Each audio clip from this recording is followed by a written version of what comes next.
सवाल यह है कि वज़ीर-ए-आज़म नरेंद्र मोदी को इसराइल जाने की ज़रूरत क्यों पेश आई है। एक ऐसा देश जिससे पूरी दुनिया दूरी बना रही है, एक ऐसा देश जिसने गज़ा पट्टी में जेनोसाइड को अंजाम दिया है, एक ऐसा देश जो फ़लस्तीनियों की ज़मीन पर कब्ज़ा करके बना है, एक ऐसा देश जो वेस्ट बैंक में इंटरनेशनल कवानीन की खिलाफ वर्जी करके अपनी बस्तियों को बसा रहा है, जो वहाँ के लोगों पर जुल्म और अत्याचार कर रहा है, वहाँ वज़ीर-ए-आज़म नरेंद्र मोदी क्यों जा रहे हैं। भारत की इजराइल के साथ दोस्ती निभाने में इतनी दिलचस्पी क्यों है। और इसी वजह से जैसे ही वज़ीर-ए-आज़म नरेंद्र मोदी का इसराइल का दौरा शेड्यूल हुआ, दुनिया के कई इंसाफ परवर लोगों ने मजम्मत की, तनकीद की और सवाल पूछा क्यों वज़ीर-ए-आज़म नरेंद्र मोदी इसराइल जा रहे हैं। और पिछले 11 सालों में नरेंद्र मोदी का इसराइल का ये दूसरा दौरा है।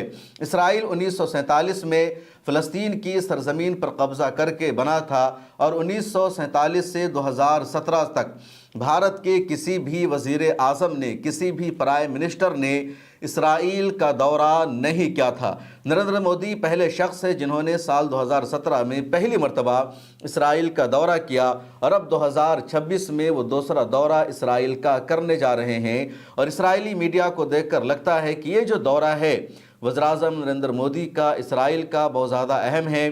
कई अहम मुद्दों पर समझौता होने वाला है, बहुत बड़ी बिजनेस डील होने जा रही है।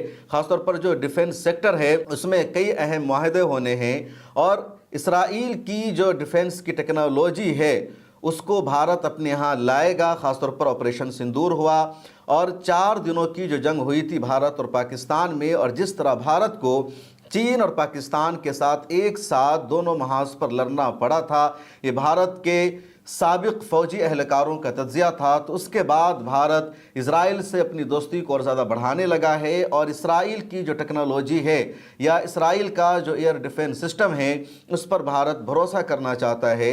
इसराइल की मीडिया ने जो खबर शाये किया है, खबर टाइम्स ऑफ इसराइल हो, I24 हो, यरूशलेम पोस्ट हो, वहाँ जो तज्ज़िया आ रहा है उसमें ये बताया जा रहा है कि वज़ीर-ए-आज़म नरेंद्र मोदी का जो हालिया दौरे इसराइल है ये 2017 के दौरे से मुख्तलिफ है। 2017 पहला दौरा था किसी भी भारतीय प्राइम मिनिस्टर का इसराइल का, तो उस दौरे में दोनों मुल्कों ने सफारती ताल्लुकात को बेहतर बनाने की कोशिश की, डिप्लोमेटिक रिलेशनशिप को मजबूत करने की कोशिश की। लेकिन ये जो हालिया दौरा है तो इस दौरे में दोनों मुल्कों के दरमियान बिजनेस कैसे आगे बढ़े, दोनों मुल्कों के इन्वेस्टर कैसे एक दूसरे के यहाँ इन्वेस्ट करें, दोनों मुल्कों में कैसे जो डिफेंस का सेक्टर है वहाँ मजबूत शराकत दारी हो। उसके अलावा इसराइल के पास जो टेक्नोलॉजी है, इसराइल के पास जो AI का सिस्टम है वो कैसे पूरा भारत को मिल सके, इन तमाम चीज़ों पर इसमें बहस होगी, इस तरह के माहदों पर डील होगी। आज से ये विज़िट शुरू है तो अभी तक तमाम माहदों की तफसील नहीं आ सकी है। सिर्फ इतना कहा जा रहा है $1 अरब से ज़्यादा का ये माहदा होने जा रहा है, कई सेक्टर में डील होगी और कल तक पूरी तफसील सामने आ जाएगी कि क्या क्या डील होने वाली है, क्या क्या माहदा होने वाला है। उधर इसराइल में वज़ीर-ए-आज़म नरेंद्र मोदी के दौरे इसराइल की मुखालफत भी हो रही है।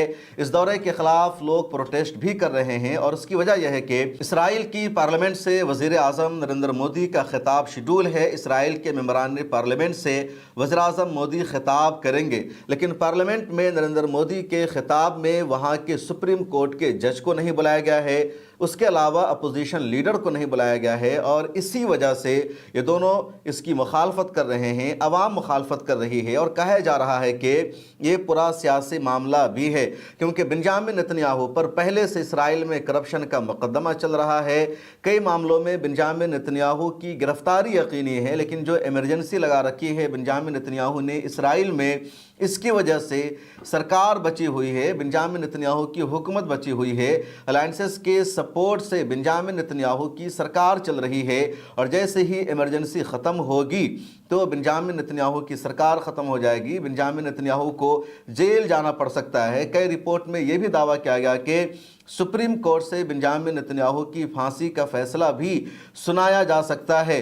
तो बेंजामिन नेतन्याहू जिसके खिलाफ इंटरनेशनल क्रिमिनल कोर्ट का फैसला है, आलमी अदालत का फैसला है, उसके खिलाफ खुद इजराइल की अदालत का भी फैसला है और ऐसे शख्स से वज़ीर-ए-आज़म नरेंद्र मोदी मुलाकात करने जा रहे हैं, उस मुल्क में अपनी दिलचस्पी दिखा रहे हैं जिस पर पूरी दुनिया हैरान हो रही है। अस्सलाम वालेकुम रहमतुल्लाहि व बरकातुहू। ملت ٹائمز نے امہ سیوا ٹرسٹ کے تعاون سے رمضان المبارک میں 1000 فیملی تک افطار کٹس پہنچانے کا منصوبہ بنایا ہے۔